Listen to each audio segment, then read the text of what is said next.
성도님들, 먼저 제가 쓸데없이 아픈 바람에 우리 성도님들께 염려를 끼쳐드려서 참 죄송합니다. 우리 당회 장로님들 또 우리 성도님들께서 배려해 주시는 덕분에 일주일간 아주 푹 잘 쉬었는데요. 그런데 이 가만히 쉬고 있기만 좀 그렇게 하기가 좀 그래서 또 열심히 좀 배울 수 있는 기회들을 좀 찾아다녔습니다. 마침 이 장로의 신학대학교에서 하는 세미나가 있어서 거기 들으러 갔더니 거기 이제 한국 교회를 걱정하면서 한국 교회 3대 고민거리를 이야기하는 걸 들을 수가 있었습니다. 한국 교회 3대 고민거리가 뭐냐? 첫 번째는 노인의 증가, 이 노인의 급증이라고 합니다. 사실 한국 교회 대부분 주요 연령이 몇 대인지 아십니까? 네, 60대, 70대입니다. 사실 상당히 고민이 되는 게 사실이죠. 저도 개인적으로 이걸 작년부터 고민을 좀 하기 시작을 했는데요. 무슨 고민이냐면 이미 은퇴하신 우리 성도님들을 어떻게 하면 좀 잘 인도를 할 수 있을까 하는 고민이 생겼습니다. 그래서 교회에서 막 열심히 하시다가 은퇴하시면 갑자기 모든 걸 다 내려놓게 되시잖아요. 그래서 이걸 어떻게 좀 해결을 할 수 있을까 해서 노인과 일에 대한 연구에 대해서 탁월하신 이 폴 스티븐슨 목사님이 쓰신 나이듦의 신학 혹은 일의 신학 이런 책들을 보고 연구를 하고 있습니다. 근데 우리 교회가 지금 급한 게 이제 다음 세대 문제니까 죄송합니다. 지금 눈이 갑자기 따가워가지고요. 저희 아버지가 맨날 손수건 챙겨 다니라 하는데 지금 제가 있는데 이걸 왜 못 챙기냐면 꼭 세탁소에 맡길 때 손수건을 넣은 채로 해가지고 계속 없어져요. 우리 교회가 지금 이제 급한 게 이게 다음 세대 문제니까 다음 세대에 대한 우선 지금 사역의 틀을 좀 잘 갖추고 나면 지금 잘 되고 있지만 아직 제가 만족을 못 하겠어요. 더 많이 이제 틀을 잘 갖추고 나면 그때부터는 좀 우리 교회가 아마 한국 교회가 다 똑같이 고민을 할 텐데 이 70세 은퇴하신 이후의 성도님들을 위해서 무슨 많은 좀 사역들을 준비하지 않을까 생각을 하고 있습니다. 은퇴하신 분들을 위해서 교회가 뭘 좀 할 수 있고 또 은퇴하신 분들이 은퇴로 끝이 아니라 그분들이 또 교회를 뭘 할 수 있을까 이런 고민이 벌써 지금 고민을 하고 있습니다. 이제는요 70대가 예전 같은 노인이 아니세요. 성도님들 재미난 이야기 하나 해드릴까요? 실제로 2015년에 유엔에서 발표한 새로운 연령 구분이라는 게 있습니다. 이거 네이버에 쳐보시면 찾아보실 수 있는데요. 새로운 연령대 구분이 있습니다. 거기에 사람의 나이에 따라서 다 5단계로 이루어지는데 거기에 보면 청년이 몇 세부터 몇 세인지 아십니까? 청년이 대략 몇 세부터 몇 세일 것 같습니까? 네, 뭐 전 세계 청년의 나이대가 어떻게 되냐? 이게 내셔널 에이지니까 우리식으로 하면 만으로 생각하시면 됩니다. 만 나이로 18세부터 65세까지입니다. 아니, 안 믿으세요? 제가 말하는 게 아니라 유엔이 전 세계를 따져서 청년의 나이대가 몇 세부터 몇 세요? 18세부터 65세까지다라는 겁니다. 그러니까 여기 계신 분 중에 만 65세 이하 되시는 분은 다 지금 청년부 예배로 내려가시면 네, 네. 청년의 나이대라는 겁니다. 이렇게 된 이유가 거기서 설명하기를 인간 수명의 급증이 가장 크다고 합니다. 그러니까 현재 40대, 저와 같은 40대는요 40대, 30대는 째려보시네요. 40대들은 100세, 큰 문제 없는 한 100세까지 산다고 합니다. 그렇기 때문에 그 이후로는 앞으로는 이 청년 연령대가 더 늘어날 거라고 보고 있는 거죠. 그러면 장년의 나이대는 어떠냐? 이 장년이라고 하면 저희 때만 해도 한 40대가 되면 장년이라고 했는데요. 장년의 나이가 언제냐? 66세부터 79세까지라고 합니다. 79세. 그러니까 만 79세 이하는 전부 다 노년이 아니라 무슨 층? 장년층에 속한다라는 겁니다. 또 안 믿으세요? 네이버에 쳐보시면 나와요. 그리고 이 노년의 나이대가 80세부터 99세까지고요. 그리고 100세 이상을 장수노인이라고 부른다라고 합니다. 그러니까 아마 지금 여기서 그러니까 옹알이 하는 우리 애기들 예배 시간에 보면 이렇게 장난치는 애기들은 한 120세까지는 거뜬히 산다 라고 보면 되는 거죠. 점점 성경 따라갑니다. 근데 문제는요, 아무리 청년의 나이를 18세부터 65세까지의 이 비율로 쳐서 본다고 하더라도 우리 시흥교회만, 이게 우리 한국교회 다 마찬가지지만 우리 시흥교회만 하더라도 청년 비율만큼이나 장년 비율이 많습니다. 그러니까 18세부터 65세 나이대만큼 66세부터 79세 그만큼 많다라는 겁니다. 진짜 많죠.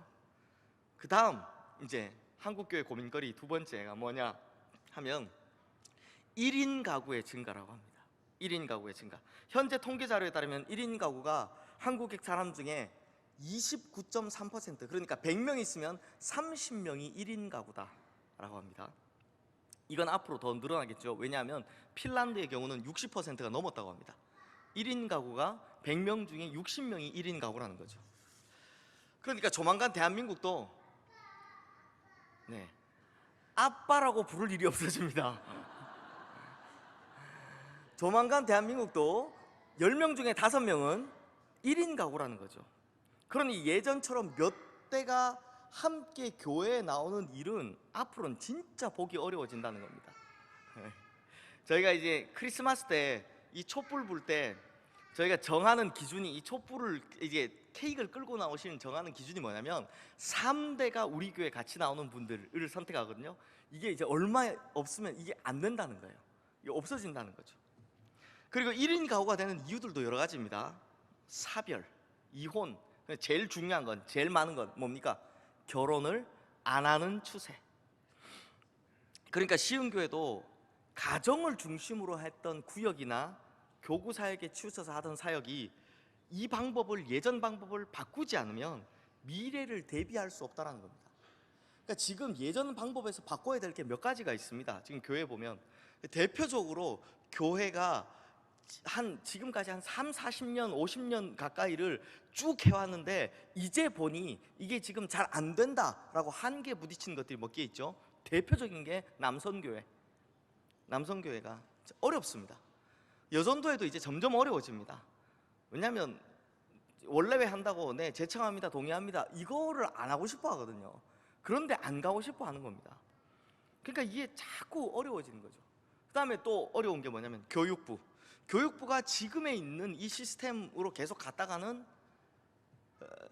지금 우리가 이미 뭐 마이너스를 하고 있는데 더 줄어든다는 거죠. 이게 새롭게 변화되지만 않으면 안 된다는 거죠. 그 중에 또 하나가 뭐냐면 이 구역 문제가 들어간다라는 겁니다. 가정 위주의 구역, 지역 위주의 구역이 더 이상 한국교회의 미래를 보장해 줄 수 없다는 겁니다. 미래를 대비하는 거, 그래서 제가 참 이런 거 보면요, 미래를 준비하는 일이 정말 중요한 것 같습니다. 저도 이거 전해 들은 이야기인데요, 한국의 자동차 회사 중에 K자로 시작되는 자동차 회사 있지 않습니까? 거기에 아드님이시죠, 이제 부회장님, 정땡땡 부회장님, 오부점의 압구정에 있는 큰 교회, 우리 교단 압구정에 있는 큰 교회, 아 답답해. 뭘 그렇게 신기하게 보십니까? 기아자동차 부회장이요, 소망교회 나온답니다. 소망교회 나오는데 덕분에 제가 거기 계신 부목사님께 그 회사, 기아자동차 회사의 그 미래 전략 뭐 부분, 이런 부분들에 계신 분들을 초빙해서 세미나를 들을 기회가 있었다고 해요. 그 이야기를 제가 전해 들었는데요, 거기 회사분들이 하시는 말씀이 뭐냐, 지금 무인 자동차는요 이미 다 개발이 돼 있답니다. 무인이 운전하는 자동차, 사람이 운전하는 게 아니라 무인 자동차는 이미 다 개발돼 있는데 보험에 막혀서, 이게 보험이 이제 나중에 진짜 사고가 나면 이게 어떻게 책임 공방이 어떻게 물어져야 될지, 이게 뭐 자동차 문제냐 기계 문제냐 뭐 이런 것들 여러 가지가 있기 때문에 이 보험 문제만 해결되면 무인 자동차가 바로 나갈 수 있다고 합니다. 그리고 실제 무인 자동차가 이 시험을 해봤을 때요, 사고 나는 확률이 훨씬 더 적은데요, 그나마도 그 사고 나는 확률은 다 사람이 와서 갖다 박는 거랍니다. 그러니까 무인 자동차끼리의 사고는 굉장히 이게 떨어진다는 거죠. 그리고 그러다 보니까 목사님들께 그분들이 하시는 말씀이 뭐냐면, 앞으로 교회 건축할 때 주차장에 대해서 잘 생각하라는 겁니다. 주차 타워 같은 거 짓지 말라라고 이야기를 하시는 거예요, 그분들이 하신 말씀이. 왜냐하면 이제는 무인 자동차가 내려주고 자기들이 알아서 그냥 가버리니까 필요할 때 어디든 어디로 와라라고 스마트폰으로 부르기만 하면 되니까 이제 서울의 차가 3분의 1로 줄어들 거고, 이 이야기를 제가 황영하 집사님한테 했더니 황영하 집사님 10분의 1로 줄어들 거라 그러더라고요. 이제는 주차장을 크게 지을 필요가 없는 추세가 되는 거죠. 그러니까 당분간 주차장이 필요할 수 있겠지만 이 주차장을 만들었다 할지라도 바로 무언가로 바꿀 수 있는 그렇게 설계가 되어야 된다라고 합니다. 그 이야기를 들으면서도 제가 무슨 생각했냐면 우리도 진짜 미래에 대한 미래학을 열심히 공부해야 되겠구나. 어떻게 변할지 미리 예측하지 않으면 교회는 항상 후발주자가 되겠구나 라는 생각이 들더라고요. 그리고 또 한국교회 고민이 뭐냐라고 하면, 성도님들 되게 재밌게 들으시네요. 제가 평소에와 다르게 이런 설교를 하니까 굉장히 재밌게 들으시네요. 네. 한국교회 고민이 뭐냐라고 하니까 200만 명에서 250만 명 되는 가나안 교인이 고민이라고 합니다. 이 가나안 교인이 뭐냐? 가나안 거꾸로 해보세요. 가나안 거꾸로 하면 뭐가 됩니까? 안 나가. 안 나가 교인. 그러니까 예전에는 교회를 다녔는데 지금은 안 나가고 오히려 교회에 대한 부정적인 이미지를 더 많이 뿌리고 계신 분들이 고민이라는 거죠. 이런 분들에게 교회가 다시금 이 긍정적인 이미지를 주고 긍정적인 영향을 미치는 것, 그리고 다시 교회에 나오게 하는 것, 이게 결코 쉬운 일이 아니라는 거죠. 지금 250만 명이 나가 있는 이 사람들을 다시 데리고 오면 한국교회는 다시금 한번 부흥기를 맞이할 수 있게 된다라는 겁니다. 이런 미래에 관한 이야기들을, 지금 걱정에 관한 이야기들을 들으면서 진짜 아무것도 안 하고 손을 놓고 있으면, 즉 나중에 닥칠 이 미래에 대해서 준비를 전혀 안 하고 있으면 한국교회는 차치하고 우리 교회의 미래부터 장담할 수 없겠구나라는 생각이 들었습니다. 그래서 우리 교회의 약한 고리 중에 하나인 이 30대 40대를 위한 이제 셀을 시작하려고 하는 겁니다. 하지만 이런 셀이 우리 교회가 한국교회 최초이고 또는 무조건 다음 세대를 살릴 수 있는 무슨 획기적인 방법, 그런 거 아닙니다. 사실 이 셀은 그런 게 아닙니다. 그럼에도 이것에라도 도전하지 않으면, 이것이라도 해보지 않으면 우리 교회는 그냥 정체돼서 망하게 될 뿐이라는 겁니다. 미래학자들이 보는 교회의 미래, 그 어떤 사람도 밝은 면을 이야기하는 사람이 없습니다. 이해가 되십니까? 미래학자들이 보는 교회의 미래, 단 한 미래학자도 교회에 밝은 면이 있다라고 이야기하지 않습니다. 암울한 미래를 다 예측하고 있는 이때에 우리라도 발버둥을 치지 않으면 안 된다라는 것이죠. 그래서 이 30대, 40대 청년부는 이미 자체적으로 진행하고 있으니까요. 청년부를 제외하고 30대, 40대를 위한 이제 셀을 시작합니다. 지금 우리가 140명을 먼저 시작하고요. 여기 계신 분들은 저희가 다 연락을 드렸는데 셀에 참여하시겠다라는 분 140명입니다. 그런데 셀이 총 17셀 밖에 안 됩니다. 사실 정상적이라면 48, 49 정도의 셀이 돼야 되는데 그만큼 리더의 숫자도 부족하다라는 거죠. 그래라도 이제 시작을 하려 합니다. 근데 성도님들 셀 하니까 이게 뭐냐? 이렇게 궁금하신 분들이 있어서 제가 잠깐 짧게 셀에 대해서 설명을 해드리려고 합니다. 우리 PPT 한번 보여주시겠습니까? 네, 넘겨주시면 되겠습니다. 셀은요, 원어적인 의미에서는 세포를 뜻하고요, 바로 소그룹으로 이루어진 작은 교회를 이야기하는 겁니다. 제가 이번 주제가 교회 속의 작은 교회 이렇게 돼 있잖아요.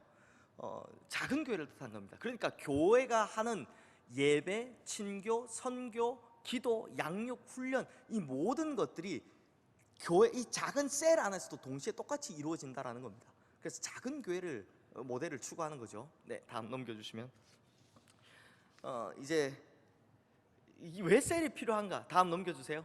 왜 셀이 필요한가 하면 크게 두 가지 이유로 말씀을 드리면요. 첫 번째, 지금 여기 계신 우리 20대, 30대, 40대들도 그러실 거예요. 이분들은 기성세대하고, 제가 40대니까 당연히 그렇네요. 네, 기성세대들하고 다르게 자라왔어요. 이게 뭐냐면 우리 지금 여기 계신 많은 분들은 대부분 이제 신방 가보면 이제 대부분 우리 어르신들은 어려서 부모님께 교회를 다니신 분들은 시골 교회 계시다가 서울로 이사 오면서 우리 교회 왔다라는 분들이 많으시고요. 우리 남자분들은 결혼하면서 부인 때문에 이렇게 됐다 이러신 분도 많으시죠. 네. 근데 우리 지금 현재 지금 여기 계신 분들만 해도 모태신앙들이 꽤 많으십니다. 이분들은 어떻게 자라느냐? 영아부 때부터 청년부까지 지금도 마찬가지고요. 이 사람들은 현대적인 찬양 막 찬양하고 막 게임하고 막 하다가, 그리고 설교를 듣는데도 다 세대에 맞는 말씀을 들었습니다. 자기 세대에 맞는, 어른 설교가 아닌 자기 세대에 맞는 말씀을 들었습니다. 그리고 공과 공부가 있고 분반분부가 있는 조모임이 있는 그런 식의 예배 형태를 어릴 때부터 결혼하기 전까지 그렇게 했죠. 그래서 자기가 자기 세대에 맞게 양육받고 삶을 나누고 뭐 고민들을 나누고 기도하고 하는 훈련을, 이게 신앙이 정착되는 시기 때 그렇게 해왔다라는 겁니다. 그런데 갑자기 어떻게 됩니까? 결혼하고 딱 나면, 넘겨주세요. PPT 넘겨주세요. 결혼 후에 어떻게 됩니까? 갑자기 구역이나 선교회로 편성이 됩니다. 그러면 본인들이 30년 넘게 해왔던 그 신앙의 틀을 어느 한순간 다른 문화의 틀로 바꿔야 되는 거예요. 이해가 되시죠? 지금 여기 계신 분들은 이해가 잘 되실 겁니다. 제가 그랬습니다. 어릴 때부터 막 찬양하고 막 기타 치고 하는 예배에 들어가 있다가 갑자기 대예배에 가라 그래서 대예배에 왔더니 앉았다 일어났다 막 이런 찬양을 막 하는 거예요. 그리고 예배 때 설교 듣는데 맨날 이 재밌는 설교 듣다가 그 담임 목사님의 설교를 듣는데 그게 귀에 들어오겠습니까? 길긴 또 왜 저렇게 길어? 막 이러면서 막 이렇게 듣고 있는 거예요. 그게 적응이 너무 안 되는 거예요. 그래서 어떻게 되면 한국교회 추세를 보면 결혼 이후에 급격하게 교회를 이탈합니다. 거기다가 애라도 하나 나오면 이탈률이 엄청나게 많아집니다. 30대 40대가요 가장 많은 교회 이탈률을 보여줍니다. 그게 어디서 데미지를 받냐? 교육부가 그대로 데미지를 받는 겁니다. 왜요? 애를 데리고 안 나오니까 부모님이. 또 두 번째 셀의 필요성을 잠깐 이야기하면, 이게 큰 교회 작은 교회가 있죠. 사람들이 큰 교회를 찾는 이유 중에 하나는 이제 다양한 프로그램도 있고요. 보통은 이제 큰 교회 하시는 분들이 대부분 설교를 잘하세요. 작은 교회 하시는 분도 잘하시지만, 그리고 여러 가지 혜택 받을 수 있는 게 많습니다. 미디어나 이런 것들도 혜택 받을 수 있고요. 또 다양한 예배 형식을 경험할 수 있습니다. 근데 뭐가 약하냐면 이게 익명성이죠. 누가 와 있는지를 모릅니다. 그리고 나 건드리지 말아요. 나 건드리지 마세요 하고 저 구석에 앉아 있다가 예배만 드리고 가는 거, 이렇게 되는 거죠. 또 봉사나 헌금에 대해서 부담이 적기 때문에 잘 안 하려고 합니다. 우리 교회도 마찬가지지만 이렇게 교인이 늘지만 여전히 봉사자의 수는 계속 정체되어 있습니다. 그다음에 공동체 소속감이 저하되죠. 내가 이 교회를 다니지만 큰 공동체의 소속감은 없는 경우들도 많습니다. 그럼 작은 교회를 찾는 이유가 뭘까요? 가족적인 분위기가 있으니까요. 그 다음에 목회자하고 친밀하니까요. 그리고 많은 봉사의 기회가 있습니다. 그런데 또 부정적인 면으로 하면 너무 친하다 보니까 사생활 침해가 너무 심합니다. 내가 하나 하면 모르는 게 없어요, 교인들이. 그리고 작은 교회다 보니까 헌금에 대한 부담도 있고요. 그 다음에 좋은 양육을 받고 싶고 막 그런 걸 누리고 싶은데 그런 걸 전혀 못하게 된다라는 거죠. 그리고 또 주일 예배 넘겨주세요. 네, 주일 예배 장단점도 있습니다. 대예배에서 드리면 잘 준비된 말씀 듣죠. 공동체 의식도 확인하죠. 그런데 단점이 뭐냐면 청중이 궁금한 걸 목사님한테 질문할 수가 없어요. 제 설교 듣다가도 나 목사님 궁금한데 이런 생각 하신 분들이 있으실 거예요. 근데 없으십니까? 없으시면 감사하고요. 이걸 물어볼 기회가 없습니다. 제가 청년부를 할 때만 해도요, 청년부 설교가 마치면요 문자가 무지하게 옵니다. 목사님, 제가 오늘 이런 설교를 들었는데 이러이런 마음을 느꼈어요. 아니면 이러이러한 게 있는데 저는 이렇게 생각했는데 왜 다를까요? 이렇게 많은 궁금증들이 오면 제가 그걸 대답을 다 해줬습니다. 근데 이게 불가능하죠, 큰 교회에서는. 대예배에서는 그렇죠. 나눔이 어렵고 교제가 어렵습니다. 그래서 셀은 뭐냐면 소그룹을 통해서 큰 교회의 장점은 살리고 주일 대예배의 장점은 살리고 또 그 약점은 소그룹에서 점점 해소해 나가는 겁니다. 그래서 큰 교회와 주일 대예배의 장점은 그대로 우리 교회의 장점이니까 살려두고, 그 다음에 단점을 보완해 나가기 위한 것이 바로 이 셀이다라는 것입니다. 그래서 교회 속의 작은 교회라는 표현을 쓴 겁니다. 자, 넘겨주십시오. 그럼 젊은이 셀들이 하는 건 뭐냐? 양육, 선교, 치유, 친교 그대로 똑같습니다. 교회가 하는 기능을 그대로 우리 셀이 한다라고 보시면 됩니다. 네, 다음 넘겨주시고요. 시흥교회는 이제 청년부를 제외하고 20대부터 40대까지 이런 식으로 이제 기준은요 비슷한 세대와 공통의 관심사를 두고 이렇게 구분을 해 두었습니다. 그리고 교구에 이렇게 속하게 되고요. 네, 마지막 장 넘겨주시면 두 장 남았죠. 리더 교육은 이렇게 진행이 됩니다. 리더를 길러내는 LTC, 그 다음에 리더를 이제 훈련시키는 LTC, 그 다음에 뭐 리더 MT도 있고요. NLTC는 새로운 리더감이 이제 제가 추천하라고 하면 새로운 리더감이 들어오면 그 리더를 데리고 우리 교구 목사님들이 훈련시키는 뉴 리더십 트레이닝 코스가 있고요. 그다음에 여전히 바이블 아카데미가 진행이 됩니다. 근데 제일 중요한 건 이 다음입니다. 넘겨주십시오. 지금 저희가 사실 저희 구역 예배도 뭐냐면 저희 주보에 이렇게 나가는 거를 가지고 요 한 면 나가는 걸 가지고 지금 구역 예배를 진행하시잖아요. 그러다 보니 아무래도 부족해요. 사실은 부족한 점이 있죠. 그래서 저희 셀을 어떻게 진행을 할까 하면 우리 성도님들도 다 오실 수 있습니다. 우리 교회는 이제 특징적인 게 뭐냐면 지금 여기 계신 우리 어르신 세대 분들이 거의 보통 이곳에서 터를 잡고 자라셨어요. 근데 요 다음 세대들, 자녀 세대들은 이 근처에 사시는 게 아니라 좀 떨어져 사시죠. 그래서 멀리는 인천, 화성, 그다음에 삼본, 뭐 구포, 뭐 의왕, 그리고 뭐 안양, 평촌, 사당 이렇게 쭉 다 떨어져 계십니다. 심지어는 얼마 전에 이사 가신 분은 태릉 계시죠. 네, 계십니다. 근데 이렇게 멀리 계신 분들을 주중에 한 번에 모으는 게 이제 교회가 쉽지 않습니다. 그러면 우리 교회는 뭐로 모으면 됩니까? 요즘 얼마나 편합니까? 핸드폰 하나만 들고 있으면 목사 얼굴을 볼 수 있습니다. 혹시 유튜브에 제 설교가 올라오는 건 아시죠? 예. 평소에 이제 조회가 한 40몇 회 되고 있는데 좀 더 많이 예. 되게 민망합니다. 네.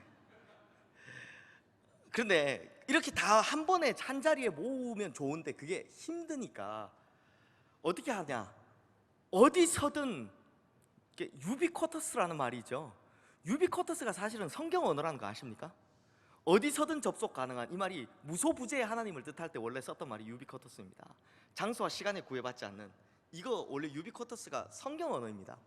근데 유비쿼터스가 되려면 우리 성도님들 다 핸드폰 지금 가지고 계시니까, 스마트폰 가지고 계시니까 언제든 그 시간에 접속하기만 하면 실시간으로, 저는 우리 교회 사무실에서 제가 성경 공부를 하는 걸 실시간으로 어디서든, 지하철이든 집이든 뭐 아니면 직장이든 어디서든 볼 수 있습니다.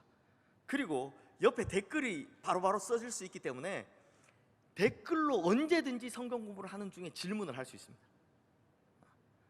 예, 그래서 이 시스템을 구축해서 우리 젊은이 셀에게 적용을 해보려 하는 겁니다. 그러니까 그 시간대 우리 어르신들도 유튜브에 들어와서 누르시기만 하시면 참여할 수 있습니다. 지금 계획으로는 수요일, 저희 수요 저녁 예배가 없으니까 수요일 저녁에 이 유튜브 성경 공부 강의를 진행하려 합니다. 그러면 리더들이 다 들어와서 성경 공부를 같이 하시고요. 그 다음에 그걸 가지고 이제 셀 모임에 가서 같이 공부하고 나눔하고 하시는 겁니다. 그렇게 진행을 하려고 합니다. 그리고 편집본을 사실은 올리려고 계획을 했었는데 이게 지금 그 소망교회 목사님 이야기를 들어보니까 뭐 여러 가지 지금 뭐 저작권이나 여러 가지 문제들 때문에 이게 가능할지는 모르겠어요. 어쨌거나 실시간 성경 공부를 계속 이렇게 하려고 합니다. 요렇게 이제 진행이 되는 게 셀입니다. 자, 그럼 이제 짧게 이제 본문 이야기를 하고 이제 끝내려고 하겠습니다. 사랑하는 성도님들, 오늘 본문을 통해서 하나님께서 교회에 가르쳐 주시는 것이 있습니다. 바로 함께 지어져 가야 한다라는 겁니다. 오늘 본문에 앞서 보면 터에 관한 이야기부터 먼저 나오죠. 이게 건축을 차례대로 하는 모습을 보여주는데요.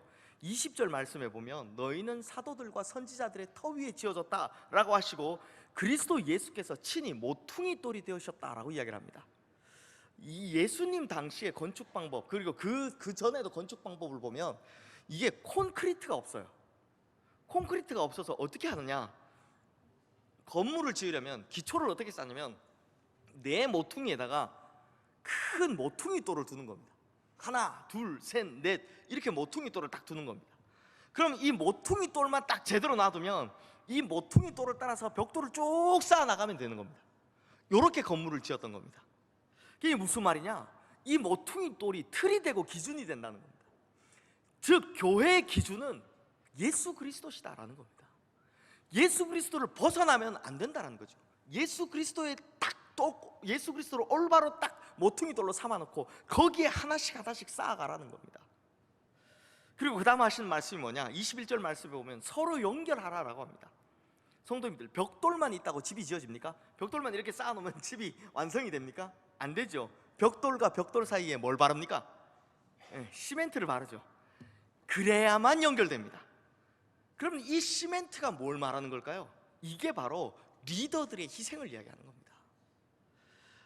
특히 셀 리더로 섬기게 되시는 분들, 또 뿐만 아니라 우리 구역을 섬기고 계신 분들, 또 우리 많은 부분에서 우리 교회를 섬기고 계신 분들, 우리가 바로 이 시멘트가 되지 않으면 교회는 튼튼히 서갈 수가 없습니다.